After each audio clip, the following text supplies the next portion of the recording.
Eh bien, bonjour les spotters et bienvenue dans notre live hebdomadaire de 15 heures. Et si je vous dis qu'aucune équipe mixte qui contient une femme n'a levé plus de 50 millions d'euros en 2021. Voilà, c'est un chiffre de dingue. Que plus de 88% des fonds levés ont été faits par des équipes uniquement masculine, on voit bien que dans la tech, il y a quelque chose qui tourne pas rond. Et l'inégalité homme-femme, qui est vraiment un sujet de fond, et ben en fait dans la tech, il est toujours là et voire même il s'aggrave. Parce que là, on parle de quoi? On parle effectivement des boîtes qui lèvent énormément d'argent. Les levées de plus de 50 millions, c'est là où justement il y a des grosses accélérations dans le monde des licornes. Et bien justement, les licornes, et ben en fait, il ne faut plus les appeler une licorne, il faut dire un licorne. Et comme je rappelle qu'au départ, c'était un animal imaginaire, la licorne. On se dit, ah, jamais une start-up fera 1 milliard. Donc c'est une licorne. Alors que maintenant, comme le disait d'ailleurs Tariq Rim l'autre jour, il y en a plusieurs milliers. Donc c'est plus des licornes, c'est des trucs vrais. Enfin, en tout cas, si on reste sur les animaux mythologiques, ce serait plutôt des minotaures. Voilà, on a des masculins partout là-dessus. Et vous savez, moi je suis pas toujours très fan des licornes. Vous savez pourquoi? C'est parce que je pense qu'il ne faut pas penser qu'à travers la question de l'argent, des levées de fonds, et en particulier dans le contexte dans lequel on est, qui aboutissent plutôt par des exits ou en tout cas un tropisme très très américain. Mais quand même, ça tire notre écosystème tech. Donc voilà. Mais là, c'est aussi un autre point de vigilance sur cette question-là. En fait, on voit qu'au moment où justement il y a de l'accélération, bah, il y a encore cette question d'égalité homme-femme qui est sur la table. Et ça, c'est vraiment pas top. Alors, ce qui est quand même positif, il faut voir les choses, c'est que par contre sur l'amorçage, quand les équipes sont mixtes, plutôt en début de cycle, bah, au contraire, les startups ont 1,4 fois plus de chances de lever de l'argent et en lèvent généralement un peu plus en termes de montant.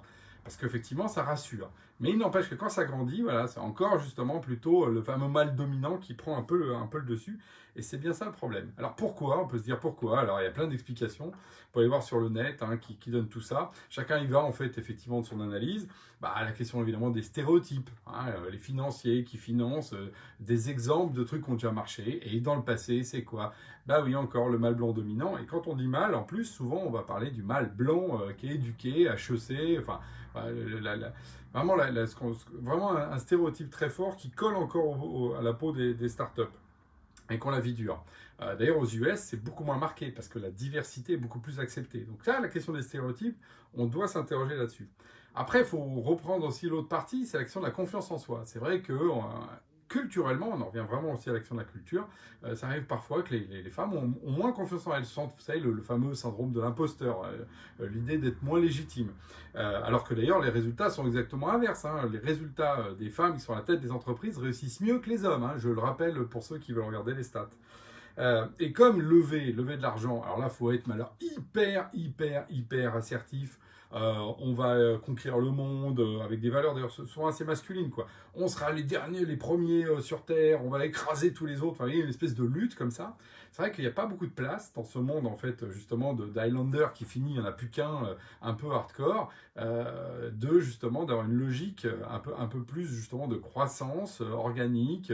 C'est pour ça que, d'ailleurs, moi, j'en parle parce que moi, je ressens des valeurs beaucoup plus féminines dans l'aspect bootstrap. On grandit plus à notre rythme que dans l'hypercroissance des boîtes hyper financées où effectivement, alors là, ça sent la testostérone dans les vestiaires. Bon.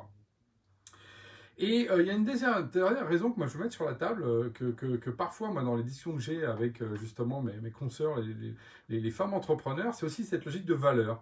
C'est-à-dire le fait de dire, bah ouais, mais en fait, à un moment donné, quand on est dans cette lutte de lever de l'argent, en fait, ça, on va aller à l'encontre de nos valeurs. Il va falloir devenir un petit peu, bah oui, il va falloir écraser l'autre et on n'a pas envie de ça. Donc, les femmes aussi éviteraient peut-être justement de se mettre en défaut de valeur, alors qu'il y a des mecs qui n'hésitent pas pour la réussite et puis après ils sont tout malheureux. Ah mon Dieu, pourquoi est-ce que j'ai vraiment raison de faire ça? Mais bon, pendant ce temps-là, ils sont allés au combat. Bon. Alors, éternelle question, comment on peut changer ça concrètement?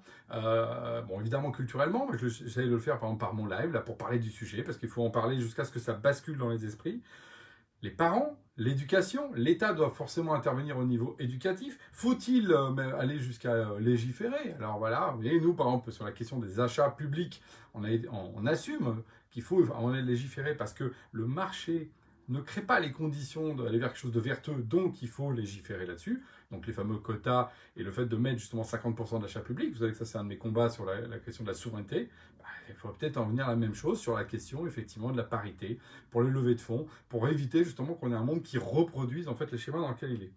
Et du coup, quand je préparais un peu la chronique, je me suis amusé à dire, tiens, en fait, vous savez que là, ça y est, on a notre président qui est maintenant présidentiable, hein, qui est dans les candidats. Et je suis allé voir, aujourd'hui, on a 12 candidats qui ont dépassé, vous savez, les fameuses 500, les 500 parrainages, hein, pour dire qu'ils sont éligibles pour passer à l'élection. Bah, sur ces 12, d'après vous, il y a combien de femmes, hein, d'après vous? Eh bien, il y en a 4, ce qui fait 33%.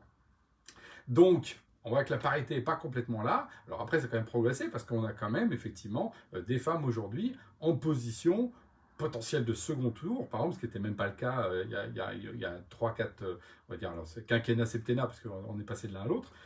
On a eu des femmes au second tour. Voilà. Donc, est-ce que l'étape d'après sera un jour une femme au pouvoir? Voilà. On voit que politiquement aussi ça progresse, mais aussi doucement. 33%, vous voyez, c'est quand même encore minoritaire. On est loin de la parité. Donc, voilà. Ce qu'on dit effectivement, c'est aux licornes d'être un peu moins masculine et au monde financier de comprendre que les femmes réussissent aussi mieux que les hommes. Et surtout la mixité, en fait. On voit bien que c'est les équipes mixtes, ce qui renvoie en fait en termes d'entrepreneurs, avec un conseil que j'ai toujours aux entrepreneurs, entourez-vous, soyez plus mix. Voilà, ça fait partie des points et que notre société peut amener à changer. La tech n'est pas exemplaire là-dessus, alors que normalement elle est là pour l'innovation. Donc ça me fait un peu chagrin. Donc je dis un effort, voilà, à nos amis de la tech. Voilà.